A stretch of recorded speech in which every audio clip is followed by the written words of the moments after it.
In comparison, the straight little rows of pea vines seemed puny and frail. The cabin seemed lost. Mrs. Hamilton rushed out of the cabin door, carrying some sacks. "We'll have to go to the cornfield and help pick all the corn we can before the storm hits," she said. "Then you are to pick peas and save as much as possible of the vegetable garden. This is not going to be an ordinary storm, Anne." "What about the baby?" Anne asked, as she turned and followed her mother. "He's asleep. He'll just have to stay alone this time until we get back." Mrs. Hamilton was almost running now. The first gust of wind swept down from the sky. It didn't last long. It was more like a warning. Mrs. Hamilton picked up her long skirts and ran. As Anne hurried along behind, it came to her with a shock how small, how very small her mother was. Suddenly, she felt like a deserter, letting her thoughts secretly run off to Gettysburg. But it wouldn't be deserting, she reminded herself sternly. It was only for a visit. "Only for a visit," Anne repeated, as she and her mother joined the Hamilton men, Andy and Mr. McPhail, in the cornfield. "Only for a visit," Anne said to herself every time she dropped an ear of corn into her sack. Just a few months with Margaret, sharing a bedroom and secrets together, walking arm in arm to church, trading calico squares for doll dresses, correcting each other's copybooks. It was such a beautiful dream that Anne forgot about the weather until all at once the sky itself seemed to drop down on Hamilton Hill. The rain came in one great sheet and lashed the hill first from one side and then another. In the cornfield, people and cornstalks both bent low. Mr. Hamilton tried to shout orders, and when he couldn't be heard, he ran from one to another. He sent Andy and his father down the hill to bring Mrs. McPhail and what possessions they could carry to the cabin. Their shack was too flimsy to hold up against the wind if it should start in earnest. He sent Mrs. Hamilton and Anne home. He and the boys stayed to finish the corn and take it to the barn. Anne and her mother fought their way step by step against the rain. When they reached the door of the cabin, Anne turned to look at her vegetable garden. There were her poor peas tossing back and forth, crumpling with each new sweep of the rain. Tears rushed to Anne's eyes. The straight little rows were being dashed to the ground. "I'll be back in a few minutes," Anne said to her mother, started off for the garden. "It's too late," her mother called. "We'll rescue what we can later." Anne kept on. She turned once and put her hands to her mouth and shouted, "I'll pick what I can. When the wind gets bad, I'll come in." Anne dropped on her hands and knees in the mud beside the tattered pea vines. She picked what she could find and filled her soaking apron. All the time the rain beat down on her back and tears streamed down her face. "Oh, I hate this western country," she sobbed. "I hate it, I hate it."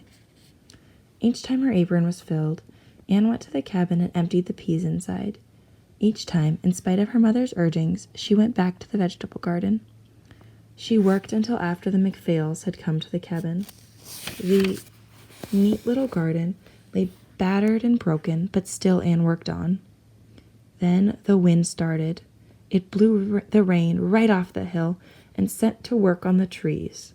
Branches snapped and crackled, and Anne picked up her last apron load and went to the cabin. As she opened the door, her mother and Mr. McPhail stood ready to bar it quickly behind her. Andy and Mrs. McPhail were on the other side of the cabin, trying to soak up with rags the water that was seeping in on the floor. Anne stood still for a moment to catch her breath, while water poured off her into a pool at her feet. Then she dropped the last apron full of peas on top of the others she had brought in. She looked at the big mound of wet peas, shreds of vines still clinging here and there. "I never want to plant another row of peas," she thought desperately. "Never in all my life." Mrs. Hamilton lifted the wet shawl gently from Anne's shoulders.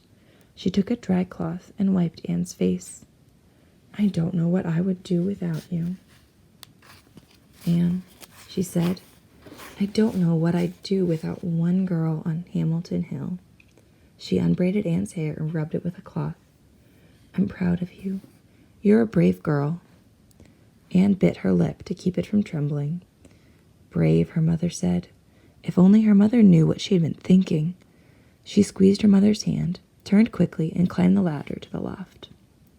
She changed to dry clothes, combed her hair, and slowly came down into the cabin. The water was blowing in under the door. Andy was on his knees, mopping it up when Anne came down the ladder. She picked up a cloth her mother had laid out and went to help him. "I'm not going, Andy," she said, as she kneeled down on the floor. "I'm not even going to ask." The next few hours were a blur. Anne went through the motions of mopping up water, of building up the fire, of helping to peel potatoes for dinner. And yet how silly it all seemed, when at any minute the roof might be blown off of the cabin itself, or the cabin itself swept off the hill. Mr. Hamilton, Daniel, and David stayed in the barn. Between blasts of wind, Anne could hear the horses whinnying in fright. Everywhere there was noise. The screaming of wind, the creaking, groaning, and cracking of trees, and sometimes a final terrible crash. Finally, the wind stopped. Not quite all at once, but the way a child stops crying, wearing himself out with sobs farther and farther apart. As soon as it had quieted, the three Hamilton men burst into the cabin. For a moment, there was a confusion of talk, of laughter and tears. Mrs. Hamilton put her hand on her husband's shoulder. "Tell us," she said, "what's left on the hill?" Mr. Hamilton moved in front of the fire and motioned for everyone to gather around. The McPhails and the Hamilton boys took benches. Mrs. Hamilton sat in the chair beside the crib and held the baby. Anne dropped to the floor at her father's feet and held out her hands to the warmth of the fire. Mr. Hamilton's face took a serious, go-to-meeting look. "We have much to be thankful for," he said. "We were able to save a good part of our corn. The late crop we have, of course, lost. There will be work to do over again in the south field. I see Anne has saved many of the peas, although they would have kept on bearing for a while yet. Some potatoes and pumpkins may yet be rescued. The barn and the cabin held up well. What is most important, we are here. Hamilton Hill still stands. We must thank God for his mercy." Anne looked at her father, the firelight playing on his uplifted face, his clothes muddy and torn from the storm. His eyes seemed to be looking through the cabin and beyond it, as he tipped back his head and began reciting from the Bible. "The Lord is my shepherd," he said. "I shall not want. He maketh me to lie down in green pastures. He leadeth me beside the still waters." This was her father's favorite psalm, the one he had repeated in family prayers time and again since they had started west. It was his way of saying that he believed God had led them to the western country and was watching over Hamilton Hill.